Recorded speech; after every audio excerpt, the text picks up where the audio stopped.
I'd like to speak as a relatively new member. My name is Eileen Boswell. I'm a special librarian at the Community Transportation Association of America. And when I go to DCSLA events, I often find that I'm one of the younger people in the room. And it's very easy to be intimidated by the wealth of experience that I have a great deal of respect for in this room, especially Susan Piper Canby, who's my library hero. But occasionally, I find that it's an asset to be a new member and to have that perspective, especially looking into the next 100 years. And so I'd like to ask a question as a young librarian, as a young member of this organization. There will be special librarians in the future, and I intend to be one of them. And I respect the research that has shown that the organization needs to align itself. And one consequence of that alignment is that the lens is shifting. That's in fact what has shown to be necessary. But I think that when you shift the lens, inevitably, some people will be left out.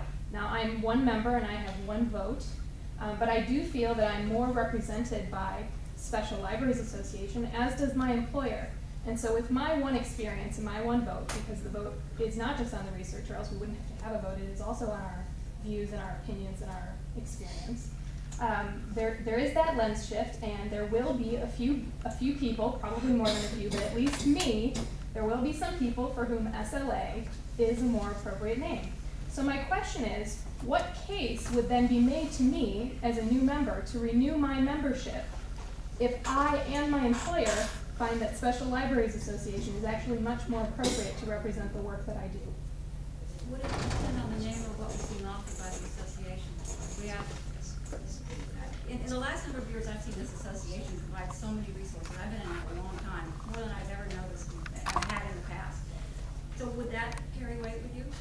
I mean, I'm saying that I know what the choice is, and I intend to vote no, and I don't want somebody to tell me how to vote. But I do want. But what I mean to say is, I'm prepared to respect the outcome and not pass judgment. But if then I calmly decide that this organization doesn't represent me, and not with any kind of bitterness, but then my employer and I decide that it's perhaps not appropriate for me to belong and pay dues, you know, what would somebody then say to me? Do you acknowledge that there will be a certain number of us who will sort of shift into some other organization? Would you do that based on the name or based on what it had to offer?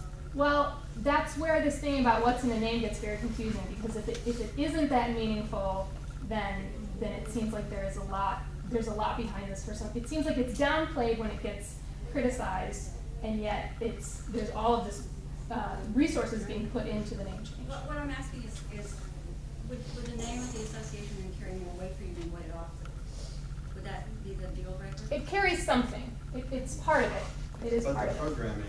And especially for my employer, because the employer doesn't know everything that I get out of it, but they do pay my dues right now, and they know it as Special Libraries Association, and I could probably make the case to them for something else, but there'd be more head scratching.